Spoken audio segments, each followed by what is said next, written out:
Baik, saya persilakan Romo Valen untuk boleh memulai sesi malam hari ini. Silakan Romo. Ya, baik. Ya, selamat malam semuanya. Bahwa tema pada malam hari ini adalah The Power of Jesus Prayer, ya. Bahwa kita mau berbicara tentang kekuatan atau kuasa dari doa Yesus yang mungkin kita sendiri sudah alami, yaitu kekuatan dari doa Yesus sendiri bagi yang mereka yang setia. Baik, kita mau melihat pertama-tama keistimewaan dari doa Yesus sendiri yang membedakan dari doa-doa meditasi ataupun doa batin yang lainnya, yaitu keistimewaannya penyeruan nama Yesus Kristus yang diulang-ulang, di mana dalam sepanjang doa kita itu menyerukan nama Yesus bisa sesuai dengan ritme pernafasan kita, atau juga bahkan ketika kita melakukan segala aktivitas, ternyata juga kita dapat melakukan doa Yesus dengan penyeruan nama Yesus. Maka kita melihat keistimewaan dari nama Yesus sendiri, yaitu Yesus bahasa Aram, itu Yesua dalam bahasa Ibrani, artinya keselamatan. Yahosua atau Yosua itu dalam bahasa Indonesianya itu Tuhan yang adalah keselamatan. Kemudian Kristus sendiri, Kristos itu yang diurapi, yang dalam bahasa Ibraninya Mesias. Nah, ini istimewa sekali penyeruan nama Yesus dengan nama Yesus yang berarti Tuhan yang adalah keselamatan, atau Tuhanlah penyelamat, atau yang seringkali kita katakan Yesus Sang Juru Selamat. Nah, itu kita serukan dalam sepanjang doa Yesus. Maka kita melihat dari penyeruan nama Yesus ini, apa kuasa nama Yesus itu? The power of the name of Jesus, ya. Jadi nama itu sendiri sudah punya kuasa. Apalagi kalau dilakukan dalam doa yang dimana kita menyerukan nama Yesus berulang-ulang dalam doa Yesus atau meditasi doa Yesus. Pertama, yaitu otoritas dan kuasa. Dalam kepercayaan Kristiani, nama Yesus dianggap membawa otoritas dan kuasa ilahi. Dan Yesus sendiri dalam Alkitab menyatakan bahwa segala kekuasaan di surga dan di bumi telah diberikan kepada Yesus sendiri. Bahkan setiap lutut bertekuk di dalam nama Tuhan Yesus. Nah, inilah otoritas dan kuasa nama Yesus. Dalam Markus 16 ayat 17 sampai 18 dikatakan, tanda-tanda ini akan menyertai orang-orang yang percaya. Mereka akan mengusir setan-setan demi namaku, yaitu demi nama Yesus. Mereka akan berbicara dalam bahasa-bahasa yang baru. Bagi mereka, mereka akan memegang ular, dan sekalipun mereka minum racun maut, mereka tidak akan mendapat celaka. Mereka akan meletakkan tangannya atas orang sakit, dan orang itu akan sembuh. Jadi, kuasa yang menyertai orang-orang yang percaya kepada Yesus dengan melakukannya atas nama Yesus, maka terjadilah apa yang terjadi pada para rasul. Ya. Bahkan yang dijanjikan oleh Yesus ini digenapi oleh Yesus dengan mengatakan atau menyerukan nama Yesus, yaitu adanya segala macam mukjizat yang menyertai. Kemudian yang kedua, itu nama Yesus memberikan keselamatan. Tadi sudah kita tahu bahwa arti nama Yesus, Yosua, itu Tuhan yang menyelamatkan, dan dikatakan juga dalam Alkitab menekankan bahwa keselamatan hanya datang melalui nama Yesus. Dan itu dalam Kisah 4:12 dikatakan, dan keselamatan tidak ada di dalam siapapun juga selain di dalam Dia, yaitu di dalam Yesus. Sebab di bawah kolong langit ini tidak ada nama lain yang diberikan kepada manusia yang olehnya kita dapat diselamatkan. Jadi nama Yesus ini unik dan penting untuk keselamatan. Lalu yang ketiga, kuasa nama Yesus sendiri tadi juga sudah disinggung, tapi ini menjadi jelas sekali bahwa penyembuhan dan keajaiban terjadi dalam nama Yesus. Dalam Kisah 3 ayat 6 katakan, kemudian Petrus berkata, perak atau emas tidak kumiliki, tetapi apa yang kumiliki ini kuberikan kepadamu. Dalam nama Yesus Kristus dari Nazaret, berjalanlah. Dan kemudian orang yang sakit kakinya atau lumpuh itu dapat berjalan. Inilah kuasa Yesus dalam nama Yesus untuk menyembuhkan orang yang sakit dan mendatangkan kesembuhan. Penyembuhan ajaib dan mukjizat lainnya dilakukan juga dalam nama Yesus. Saya percaya bahwa Anda juga ada yang pernah mengalami penyembuhan dengan menyerukan nama Yesus, atau dalam nama Yesus diperintahkan penyakit itu sembuh. Saya sendiri sudah dapat dikatakan bukan hanya beberapa kali, tapi sering kali juga mengalami penyembuhan dengan berdoa sendiri menyerukan nama Yesus. Yang salah satu yang besar bagi saya adalah itu ketika saya sakit mata, itu saya seringkali menumpangkan tangan pada mata saya sendiri, menyerukan nama Yesus, Yesus, Yesus, dan kemudian ada suatu penyembuhan ya, pada mata saya. Terus juga pernah penyembuhan juga pada usus saya, ya, mengalami sakit yang kemungkinan adalah usus buntu, ya. Tetapi saya terus menyerukan nama Yesus, saya tumpangkan tangan sendiri pada bagian sakit dan kemudian sembuh. Nah, inilah kuasa nama Yesus. Kemudian peperangan rohani. Dalam Lukas 10 ayat 17 dikatakan 72 orang itu, yaitu 72 orang murid-murid Yesus, setelah pelayanan mereka kembali dengan gembira dan berkata, Tuhan, bahkan setan-setan itu pun tunduk kepada kami dalam namamu. Ya, berarti dalam nama Yesus. Jadi nama Yesus mempunyai kuasa atas setan, mempunyai kekuatan untuk mengusir setan, dan setan takluk dalam nama Yesus. Jadi nama Yesus dapat berkuasa untuk melakukan peperangan rohani melawan setan, dan tentunya juga melawan godaan-godaan dosa yang lainnya juga. Kemudian yang kelima adalah doa. Yohanes 14 ayat 13 sampai 14 dikatakan, dan segala yang kamu minta dalam namaku akan kukabulkan, supaya Bapa dimuliakan di dalam Anak.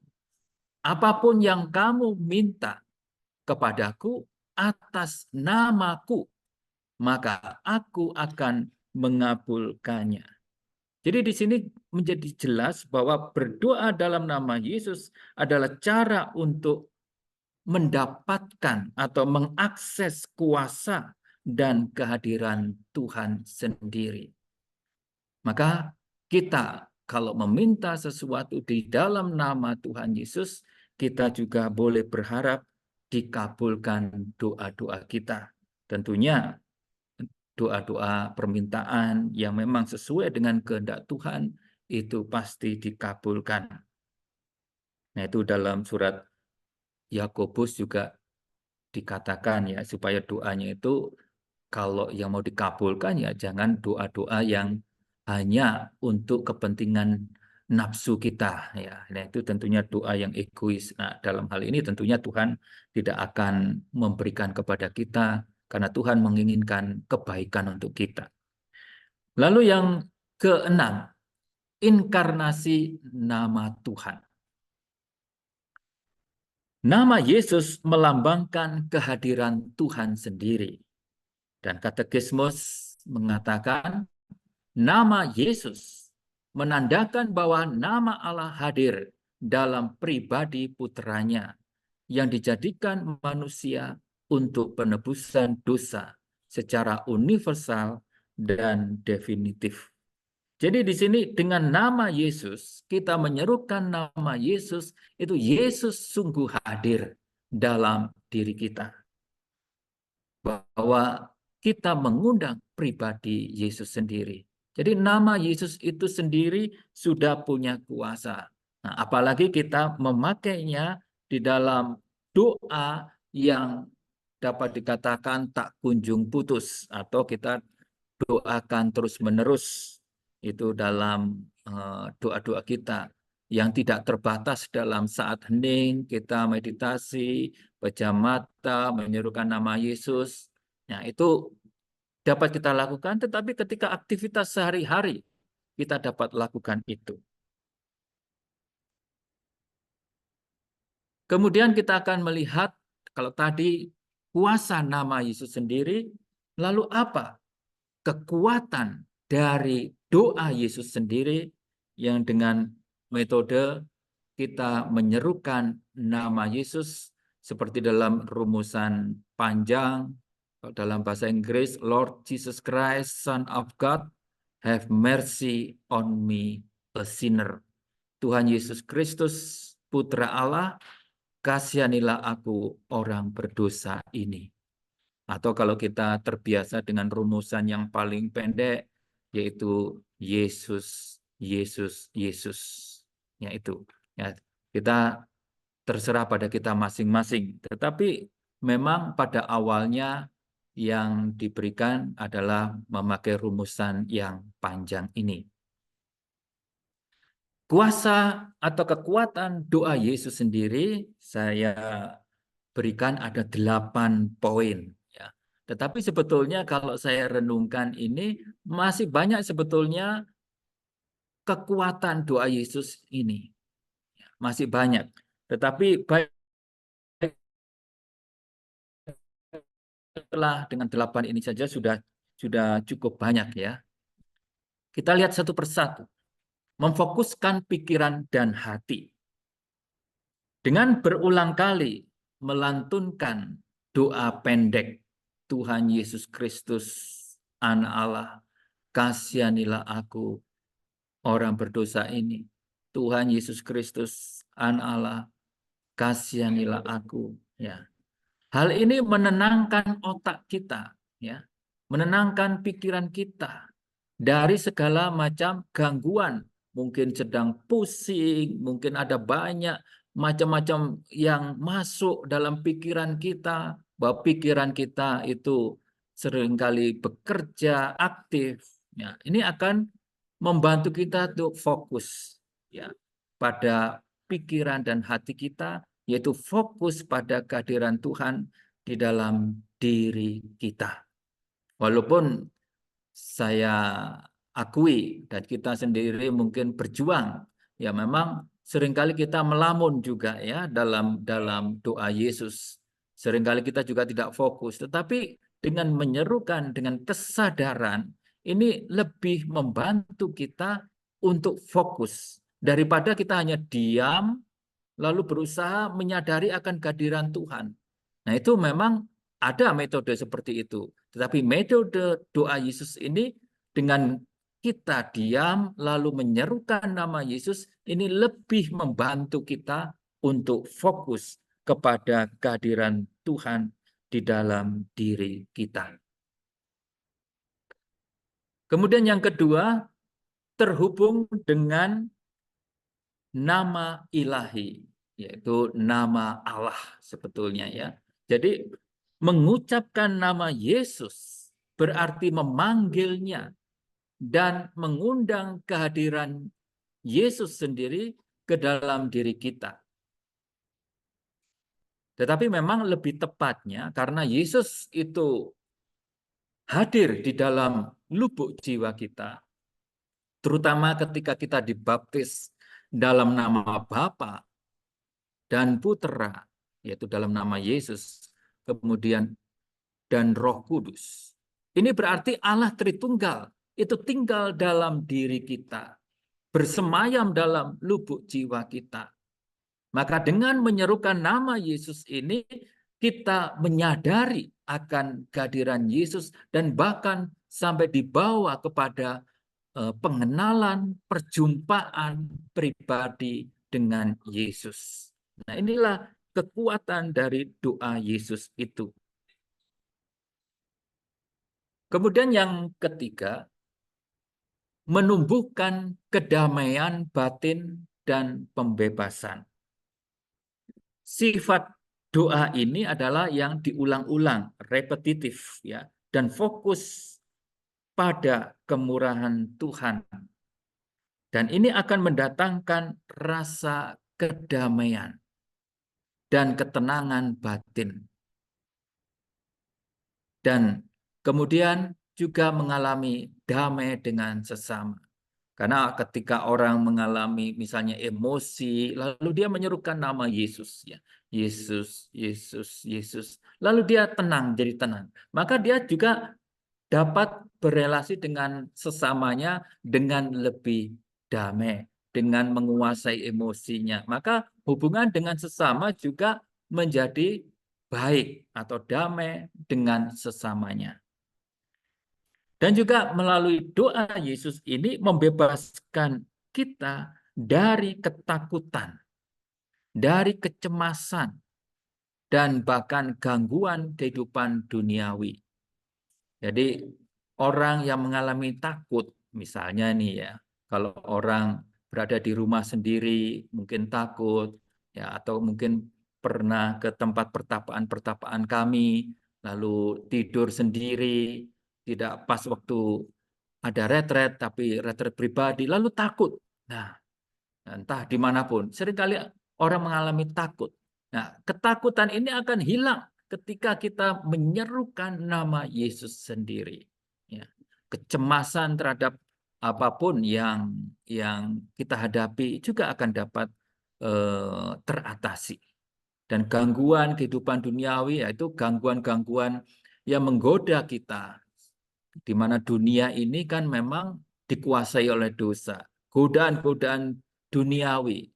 Nah, ini yang membuat kita ditarik oleh dunia sehingga tidak mau ke hal-hal rohani. Nah, maka dengan doa Yesus ini kita diarahkan kembali kepada yang rohani, yaitu kepada Tuhan sendiri, supaya kita tidak dijerat oleh kehidupan duniawi.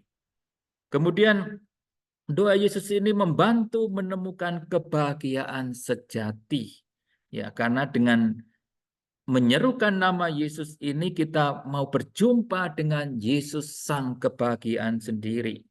Maka dengan menyadari akan kehadiran Tuhan yang penuh kasih, maka kita akan menemukan yang namanya damai sejati, kebahagiaan yang sejati. Saya pernah berjumpa dengan seorang yang ya, dalam suatu retret awal, ya, lalu dia mengalami perjumpaan pribadi dengan Yesus. Lalu dia mengatakan bahwa ternyata kebahagiaan itu mudah saya dapatkan dengan membuka hati kepada Tuhan. Yang selama ini saya cari dalam kenikmatan-kenikmatan duniawi, saya ternyata tidak pernah mendapatkan kebahagiaan sebesar yang saya alami ketika retret awal dan membuka diri kepada Yesus. Jadi inilah kebahagiaan yang sejati dapat kita temukan juga melalui doa Yesus karena perjumpaan kita dengan Yesus. Kemudian keempat, memperdalam relasi kita dengan Tuhan sampai bahkan persatuan mistik. Ya. Melalui doa Yesus terjadi komunikasi yang berkelanjutan dengan Tuhan. Jadi doa Yesus yang tadi saya katakan tidak hanya berhenti pada waktu kita duduk diam dan menyerukan nama Yesus dalam doa meditasi, tetapi juga dapat kita lakukan terus-menerus dalam keaktivitasan kita sehari-hari. Ya, jadi kita dapat lakukan ketika sambil nyetir, ketika sambil bersih-bersih rumah, ketika kita sedang mungkin jaga toko, ya, ataupun yang lainnya. Kita dapat menyerukan nama Yesus sehingga relasi komunikasi kita tetap berkelanjutan dengan Tuhan Yesus. Dan ini membina hubungan yang lebih dalam di mana kita akan menyadari Yesus selalu beserta saya. Saya tidak sendirian. Dalam setiap aktivitas saya bersama dengan Yesus. Doa Yesus ini memberikan metode untuk mengalami kesatuan mistik yang langsung. Mungkin Anda pernah membaca teologi mistik ya, William Johnston yang sudah terjemahkan dalam bahasa Indonesia. Itu adalah dikatakan ilmu teologi cinta. Ya, mistik adalah suatu hubungan cinta kasih dengan Tuhan. Tetapi yang pertama-tama adalah pengalaman kasih akan Allah di mana Allah mengasihi saya. Seperti dikatakan bahwa bukan kita yang mengasihi Allah, tetapi Allah lebih dahulu mengasihi kita. Dan kemudian kita merespon kasih Allah itu dengan mengasihi Allah, ya, dengan segenap diri kita. Nah, inilah pengalaman mistik, yaitu pengalaman dikasihi Allah dan hidup dalam kasih Allah. Dan ini kita dapat alami ketika kita tekun di dalam doa Yesus. Kemudian mengalami transformasi diri. Dan ini sudah dijelaskan panjang lebar oleh Romo Klimakus dalam saya kira 2 kali sesi sebelumnya, yaitu tentang transformasi diri oleh doa Yesus. Dan memang doa Yesus ini yang dilakukan dengan setia terus-menerus dapat membawa pada pengalaman transformasi, yaitu perubahan hati, pikiran, dan keinginan yang berkenan pada Tuhan. Jadi orang yang setia melakukan doa diubah di sini menjadi lebih baik, menjadi berkenan di hadapan Tuhan. Dan juga melalui doa ini membantu kita menyelaraskan tindakan kita dengan kehidupan rohani kita. Jadi tindakan sehari-hari kita sepadan atau sesuai dengan hidup rohani kita.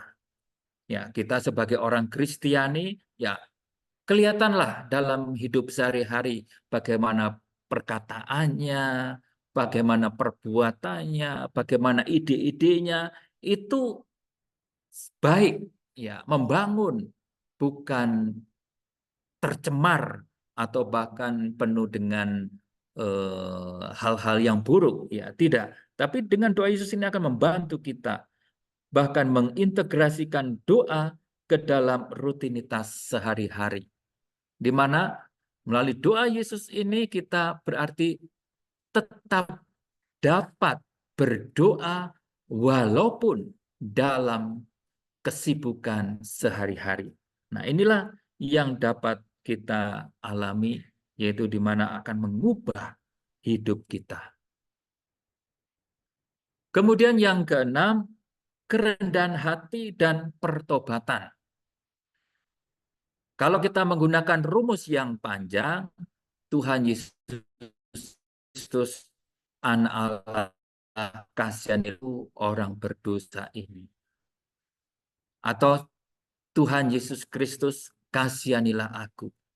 Nah, kalau kita memakai rumusan yang ini, ada kasihanilah aku, orang berdosa ini akan menumbuhkan sikap kerendahan hati dan pertobatan. Karena apa? Dengan menyerukan kasihanilah aku, berarti apa? Kita mohon belas kasihan Tuhan, di mana kita menyadari kita bergantung kepada Tuhan. Nah, inilah kerendahan hati kita di hadapan Tuhan akan semakin bertumbuh. Dan bahkan juga pertobatan, karena kita mengakui diri kita orang yang berdosa. Bukan kemudian, oh saya sudah banyak doa ini, oh saya sudah sering pelayanan, oh saya sering banyak mengajar nih di KTM atau di lingkungan atau di gereja, oh saya sepertinya sudah baik, ya. Akhirnya juga jarang menyadari dirinya orang berdosa, orang lainlah yang berdosa. Nah, ini dapat terjadi orang-orang yang bertumbuh dalam kehidupan rohani digoda untuk menjadi kesombongan rohani, menghakimi orang lain. Tetapi melalui doa ini kita justru disadarkan betapa kita ini orang yang berdosa. Dan disinilah orang yang rendah hati dan mengakui dirinya berdosa justru dibenarkan oleh Allah, justru mendapatkan kemurahan khusus di hadapan Tuhan. Seperti seruan seorang pemungut cukai atau seorang berdosa di hadapan Tuhan. Aku tidak layak, tidak pantas. Kasihanilah aku orang berdosa ini. Nah, tetapi disitulah dibenarkan. Kemudian yang ketujuh, persekutuan dengan Tuhan dalam kehidupan sehari-hari. Meskipun doa ini berasal dari kehidupan biara atau para pertapa juga, doa Yesus ini dapat dilakukan, diakses, dan bermanfaat bagi umat awam. Jadi bahkan cocok doa ini dipraktekkan di tengah-tengah tuntutan kehidupan sehari-hari yang sibuk sekalipun. Apalagi yang nganggur ya, lebih mudah lagi ya. Tetapi bahkan orang yang sibuk sekalipun tidak ada namanya, oh saya tidak sempat berdoa. Ya, kita dimanapun dapat berdoa, dan metode doa Yesus inilah membantu kita bahkan tetap berada dalam persekutuan dengan Tuhan dalam aktivitas dan kesibukan kita sehari-hari. Jadi begitu luar biasanya sebetulnya kekuatan dari doa Yesus ini. Kemudian yang terakhir yang saya bahas di sini adalah perlindungan dan bimbingan. Pemanggilan nama Yesus yang berulang-ulang memberikan perlindungan dan bimbingan spiritual. Kita ingat tadi dalam nama Yesus sendiri, kuasa nama Yesus sendiri memberikan perlindungan terhadap segala kekuatan si iblis, bahkan juga dari segala perbuatan dosa. Ya, maka di sini memang memberikan perlindungan kepada kita untuk ya mengendalikan diri dari segala dosa dan juga perlindungan dari segala macam godaan dan juga gangguan si iblis. Maka bagi Anda yang mungkin takut-takut, ya mengalami trauma dan sebagainya, ya doa Yesus inilah yang akan melindungi Anda, ya, dan akan membimbing rohani Anda untuk semakin dekat dengan Tuhan. Doa ini mengingatkan akan kehadiran dan belas kasihan Tuhan membimbing Anda melalui kompleksitas, yaitu kesibukan ataupun ya kompleksitas hidup kita dan tantangan hidup kita. Nah, disinilah doa Yesus ini akan membimbing kita, ya, di mana Tuhan beserta kita dan kita pun beserta Tuhan. Saya katakan demikian karena apa? Seringkali memang Tuhan itu tinggal beserta kita. Tapi seringkali kita tidak tinggal di dalam Tuhan. Karena apa? Kita tidak menyadari. sehingga kita tidak sadar bahwa oh, Tuhan menyertai saya. Nah, ini yang seringkali terjadi. Akhirnya orang mengalami takut, cemas, dan juga mengalami gangguan dan macam-macam. Itu karena apa? Tidak sadar bahwa Yesus beserta dirinya. Nah, melalui doa Yesus inilah kita akan disadarkan terus-menerus akan Yesus yang memang Immanuel, Tuhan beserta kita. Sebagai kesimpulan, bahwa kekuatan doa Yesus ini memang terletak pada kesederhanaan. Kesederhanaannya apa? Mengulang-ulang nama Yesus dengan kata-kata yang pendek. Tuhan Yesus Kristus, kasihanilah aku orang berdosa ini. Atau Tuhan Yesus Kristus, kasihanilah aku. Atau Tuhan Yesus. Atau Yesus, Yesus. Nah, inilah kesederhanaannya. Dan juga kedalamannya. Dalamnya apa? Membawa kita untuk masuk dalam relasi yang dekat dengan Tuhan. Bersatu dengan Tuhan. Dan juga mengalami kedamaian yang mendalam. Karena apa? Menyadari akan kehadiran Tuhan, Sang Raja Damai. Ya. Serta hubungan ilahi yang ditawarkan melalui doa ini kepada mereka yang setia dengan penuh iman dan dedikasi melakukan doa Yesus. Jadi saudara-saudara yang terkasih, sebetulnya masih banyak ya kekuatan dari doa Yesus ini, dan saya percaya Anda punya pengalaman masing-masing bagi Anda yang setia akan doa Yesus ini. Tapi kalau Anda mungkin juga sudah doa, tapi kok sepertinya belum nyampe ya dengan apa yang saya katakan tadi, poin-poin tadi kekuatan doa Yesus, tetapi nasihatnya adalah tetaplah bertekun. Ya, tetaplah bertekun. Karena ini sudah dialami dalam sepanjang sejarah orang-orang yang melakukan doa Yesus. Bukan hanya untuk para imam, pirawan, pirawati, tetapi untuk siapapun, bahkan awam sekalipun, dapat mengalami kekuatan doa Yesus yang luar biasa ini. Jadi saudara-saudara yang terkasih, saya mengajak Anda semua untuk marilah kita setia, tekun melakukan doa Yesus ini. Tuhan Yesus memberkati Anda. Terima kasih. Baik, terima kasih Romo Valen buat renungan dan juga pengajarannya malam hari ini. Singkat, padat, tapi dalam banget. Terima kasih Frater Teres sudah memimpin praktek doa Yesus kita pada malam hari ini. Baik Bapak Ibu yang terkasih, kalau ada yang mau bertanya, kita akan buka sesi tanya jawab kurang lebih sekitar 10-15 menit ke depan. Jadi kalau Bapak Ibu ada yang mau bertanya, boleh tolong diketikkan saja pertanyaannya di kolom chat ya. Nanti akan dibantu oleh Frater Teres. Kebetulan Romo Valen tidak bisa lama-lama, jadi tadi beliau izin titip salam aja untuk pamit duluan gitu ya. Supaya tidak mengganggu, jadi tadi tidak ngomong langsung keluar. Jadi baik Bapak Ibu kalau ada yang mau bertanya, dipersilahkan mengetikkan pertanyaannya di kolom chat. Kalau nggak ada yang nanya, saya nanya.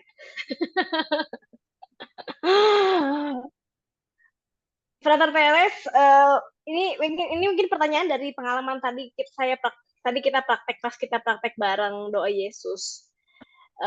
Yang salah satu pelanturnya, jadi untuk tadi saya sempat melantur, terus mau kembali lagi ke doa Yesus. Yang terjadi adalah saya jadi nyanyi lagu Yesus Yesus. Apakah maksudnya doa Yesus ini hanya harus bentuknya pelafalan nama Yesus, atau boleh nggak sih sebenarnya bentuknya kita senandungkan, kita nyanyikan misalnya nama Yesusnya? Bisa. Jadi apa namanya, ketika kita melantur terus kemudian sadar, lalu kemudian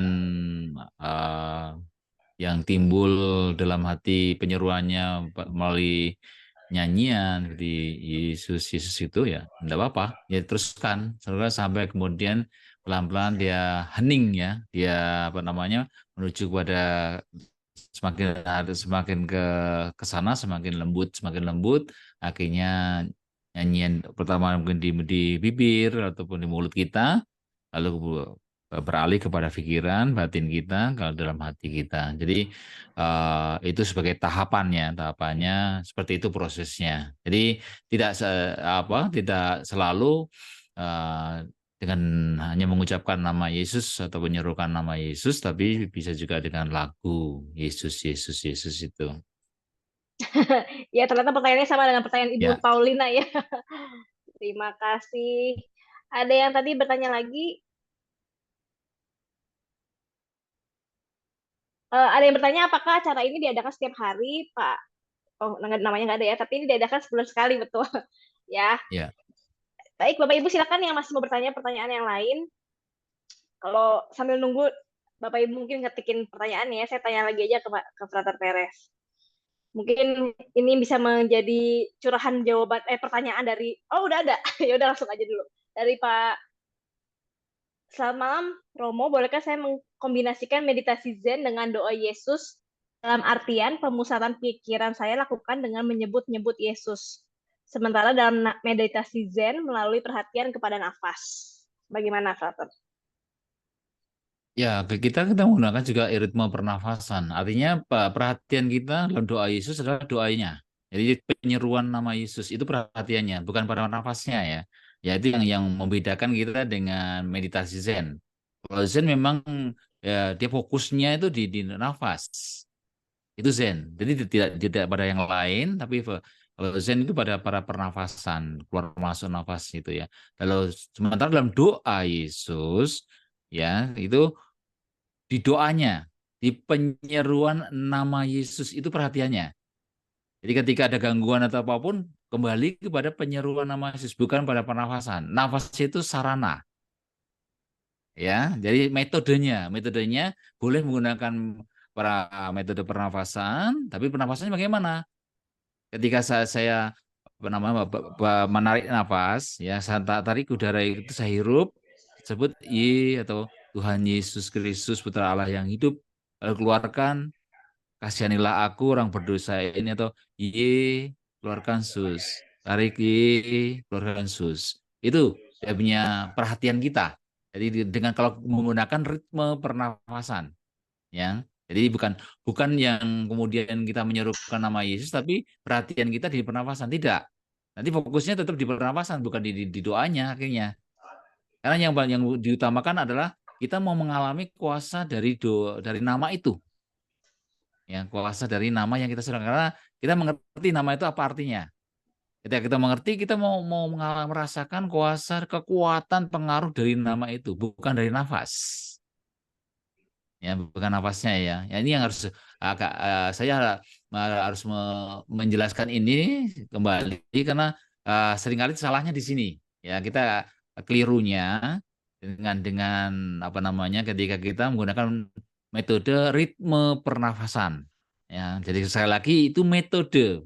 Doanya dalam doa Yesus adalah penyeruan namanya. Itu yang menjadi pusat kita.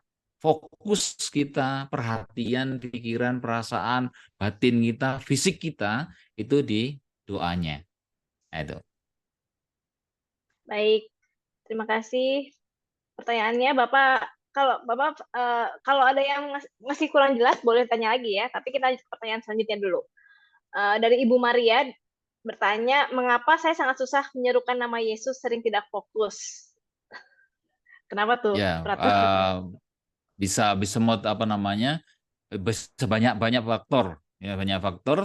Kenapa susah? Susah apakah ada ganjalan sebelumnya di batin kah, di pikiran kah, berkaitan dengan nama Tuhan, terutama nama Yesus. Adakah saya punya ganjalan atau tidak, sehingga tidak fokus. Lalu kemudian juga motivasi ketika saya menyerukan nama Yesus. Ketika saya menyerukan itu, adakah saya punya motivasi yang berbeda dengan maksud dari kita menyerukan nama Yesus ini? Ya, karena kita menyerukan nama Yesus, kita mau bersatu dengan Yesus dengan penyeruan itu terus-menerus, sambil lakunya kita terus penuh perhatian, fokus kepada penyeruan nama Yesus itu, apapun gangguannya, apapun yang kita alami sepanjang kita melakukan doa Yesus. Jadi lihat motivasi yang ketika saya mau melakukan doa Yesus. betul-betul saya mau menyatu dengan Yesus saat itu, mempersembahkan waktu itu untuk Yesus, ataukah hal lain yang menjadi fokus saya ketika saya masuk dalam menggunakan nama Yesus ya ketika saya berdoa. Itu yang perlu dilihat kembali, direfleksikan, direnungkan. Ya, supaya akhirnya kalau ada yang masih menghambat saya, ya saya harus menyelesaikan. Contoh, ketika saya menyerukan itu, saya masih ada pegangan-pegangan, ya, contoh ya begitu ya. Saya masih pakai yang lain-lain, ya bukan bukan dari murni dari Tuhan, ya. Saya masih simpan ini dan simpan itu juga bisa menjadi penghalang untuk fokus perhatian pikiran kita, batin kita kepada penyeruan nama Yesus. Demikian juga ketika luka batin. Masih ada luka batin yang belum belum selesai ketika kita masuk dalam doa. Sekali lagi saya katakan doa ini dalam, kekuatan ini dalam, kuasanya dalam. Tapi ketika kita berdoa, kita akan bersentuhan dengan seluruh diri kita.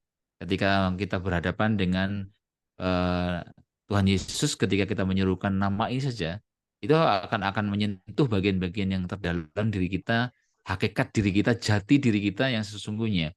Sehingga ketika ada luka, ada trauma dan sebagainya, itu bisa menjadikan diri kita terganggu ketika doa itu. Tapi tidak mengapa itu menjadi perhatian kita untuk selanjutnya diproses, ya diproses. Jadi prosesnya doa ini terus menerus kita lakukan, tapi dalam kesempatan lain kita juga menyelesaikan hal-hal yang kita jumpai ketika kita doa tidak dapat fokus, ada pikiran ini dan itu, ya ada gangguan ini dan itu, semua kita proses sehingga akhirnya pelan-pelan doa itu menjadi lebih banyak, lebih intens, lebih fokus, konsentrasi kita juga lebih lebih besar kepada penyeruan nama Yesus.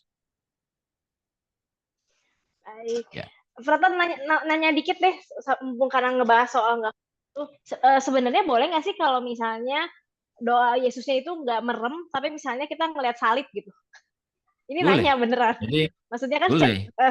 soalnya kan selama ini kesannya kayak meditasinya selalu merem gitu. Enggak, yang Jadi apakah sebenarnya boleh gitu? tidak ada panduan atau patokan ya untuk merem gitu, enggak. Ya, jadi ketika memang kita dengan merem tidak dapat fokus, tidak dapat perhatian, konsentrasi, kita bisa membuka mata, fokus kepada salib atau gambar Yesus ya. Seperti kalau kita duduk di depan kita ada altar meja kecil begitu ya, meja doa seperti itu. Atau fokus kepada kalau yang ada beberapa kebiasaan dengan fokus pada saat itu ke hati, ke jantung kita. Kalau secara fisikalnya, simboliknya itu jantung kita, ya, karena heart itu kan hati. Nah, ke hati kita, di mana kita menyadari Tuhan yang hadir di situ. Ya, itu yang juga bisa dilakukan. Jadi tidak selalu harus merem. Kalau memang tidak dapat, kalau ketika merem ataupun tutup mata, saya malah banyak gangguan, banyak godaan ya seperti itu. Jadi silakan memilih cara yang kita dapat fokus, dapat konsentrasi waktu doa Yesus. Apa Baik, juga oke. ketika mungkin duduk, ada juga yang duduk mungkin ya, duduk tidak dapat lama, bisa dengan berlutut.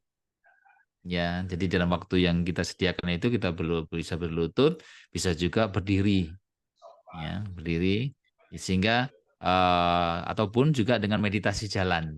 Karena kita kan juga diajarkan dengan meditasi jalan. Nah, itu jalan di kamar itu mungkin jalan berapa langkah, balik lagi, terus begitu terus sampai akhirnya selesai doa itu. Jadi itu juga untuk mengatasi ketika sudah duduk ternyata saya ada banyak gangguannya, banyak pikiran yang muncul, saya bisa melakukan dengan terus tetap terus berlangsung. Itu. Baik, terima kasih Frater. Ini ada pertanyaan lagi juga, sebenarnya agak mirip ya dengan pertanyaan Ibu Maria tadi. Kalau dari Ibu Ana dia bilang, Frater saya merasakan kedamaian, tapi hanya beberapa saat saja sebanyak 2 kali. Tapi kemudian kepikiran yang lain terus jadi nggak fokus katanya. Ya, sama. Jadi ketika menyadari itu, ketika sadar, kembali kepada penyeruan nama Yesus. Kita sadar kembali penyeruan. Jadi kita tidak memperhatikan pikiran itu apa, ya. Jadi terus kita kembali kepada penyuruhan itu, sambil di situ ya kita persembahkan pikiran itu. Yang kita dalam hati, dalam batin kita persembahkan pada Yesus. Jadi terus pikiran, perhatian kita, fisik kita, entah itu di pikiran gangguannya ataupun di kaki ataupun di fisik kita dengan gatal-gatal macam-macam lah yang tiba-tiba yang mengganggu. Sekali lagi kita perhatikan, ketika sadar kita kembali lagi dengan lembut, dengan pelan ke penyeruan nama Yesus, terus serukan nama Yesus. Jadi fokusnya terus pikiran batin kita, perasaan kita, fisik kita kepada seruan nama Yesus. Itu yang ya, menjadi perhatian guys sepanjang doa itu. Ya, jadi bukan di pikirannya, bukan dirasa gatal atau apa macam-macam lah yang ketika ada gangguan-gangguan godaan dalam waktu melakukan doa Yesus. Baik. Lalu ada pertanyaan lagi, Frater. Seberapa pelan sih kita menyebutkan nama Yesusnya? Terus bagaimana tarikan dan hembusan nafas dalam penyebutan nama Yesus? Mungkin boleh sedikit, karena tadi pengantarnya ini ceritanya udah pada pernah doa Yesus kali ya, jadi nggak diajarkan teknisnya secara dari awal. Ya, kalau secara pelan, semakin pelan semakin baik. Itu harapannya. Semakin mungkin pertama ada yang Tuhan Yesus Kristus Putra Allah yang hidup, kasihanilah aku. Mungkin awal-awalnya seperti itu, tapi pelan-pelan lalu mulai diperhatikan. Nah, karena ketika kita semakin pelan, kita semakin memperhatikan doa itu. Ya, semakin pelan kita akan semakin memperhatikan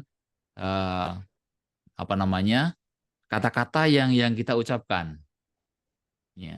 Ini yang mungkin kita tidak sadari, yang akhirnya mungkin juga membuat kita kadang cepat mau cepat selesai ya, dengan terus menyuruhkan secara cepat. Tidak. Terus semakin pelan, semakin pelan. Akhirnya kata-kata itu kita ucapkan bukan lagi menjadi satu kalimat selesai, begitu tidak. Dan Tuhan Yesus Kristus Putra Allah yang hidup, kasihanilah aku. Karena saya mau memperhatikan itu, ya, ucapan itu.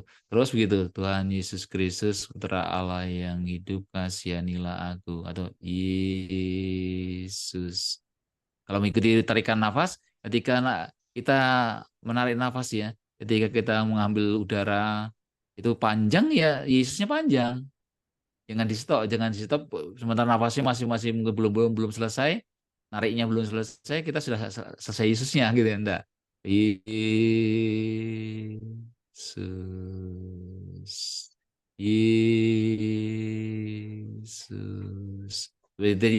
Jadi betul-betul akhirnya kita rasa puasa dari penyeruan itu, seperti akhirnya ada gema dalam penyeruan itu.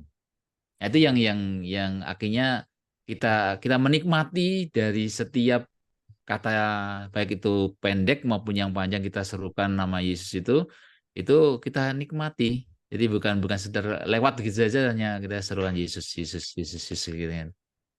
Ya. Oke. Selanjutnya dari Ibu Marta, nanya, saya tadi melakukan doa Yesus sambil melakukan aktivitas saya. Dibandingkan berdoa dengan sikap khusus, saya duduk gitu ya, saya merasa kurang dapat fokus kepada Yesus, padahal suasananya sebenarnya sepi. Apakah hal ini diperbolehkan, sering dilakukan? Karena jujur katanya beliau lebih banyak berdoa Yesus di tengah aktivitas dibandingkan menyiapkan waktu khusus tertentu. Gimana, Frater? Ya, memang doa Yesus ini bukan hanya waktu-waktu khusus saja, tapi harapannya bisa dilakukan ada waktu khusus ya, supaya itu tadi supaya dapat fokus. Tapi kemudian ketika melakukan aktivitas, sekali lagi ketika tangan bergerak, hati yang berdoa. Jadi kita menggunakan tangan atau menggunakan apa, jadi kita aktivitas ini aktivitas fisik ya, karena kalau pikiran pasti akan agak susah untuk fokus kalau sedang menghitung sesuatu. Ya, sedang mengumpulkan sesuatu, menghitung sesuatu berarti perlu perhatian. Tapi ketika tidak memerlukan perhatian khusus, kita bisa melakukan sementara saya sedang menyapu. Waktu menyapu menggerakkan sapu itu Yesus. Yesus. Selama-lama akan terbentuk. ya, terbentuk ritme yang tetap dalam waktu kita melakukan aktivitas tertentu.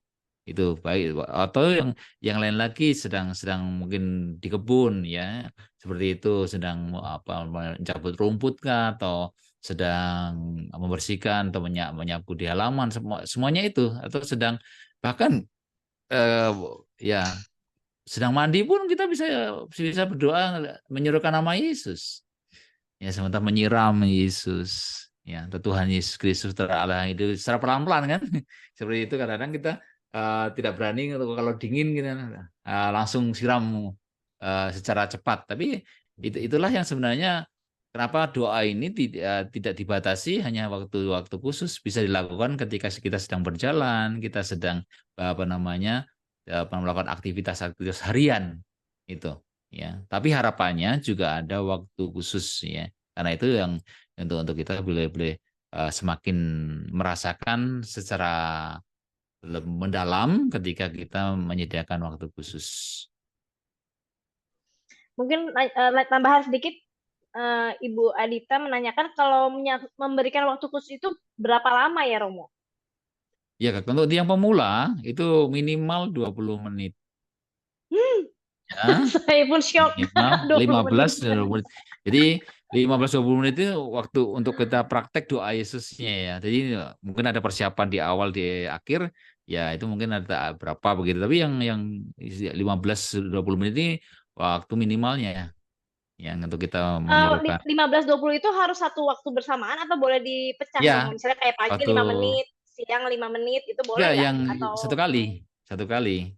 ya siapa tahu ada yang Ya. bertanya. Itu yang Jadi waktu khusus, ya, yang memang menyediakan waktu khusus itu. Ini kenapa untuk kita disiplin, ya. Jadi ketika sudah di awal, nanti ketika sudah semakin berkembang, sudah merasakan sudah rahmat bekerja di situ, itu akan tambah sendiri. Ya, tidak cukup 20 menit itu nanti dirasakan. Oke. Oke. Terima kasih, Frater. Baik, Bapak Ibu, untuk pertanyaan-pertanyaan lainnya, mungkin kalau ada yang mau bertanya, boleh banget join sama grup WhatsApp dari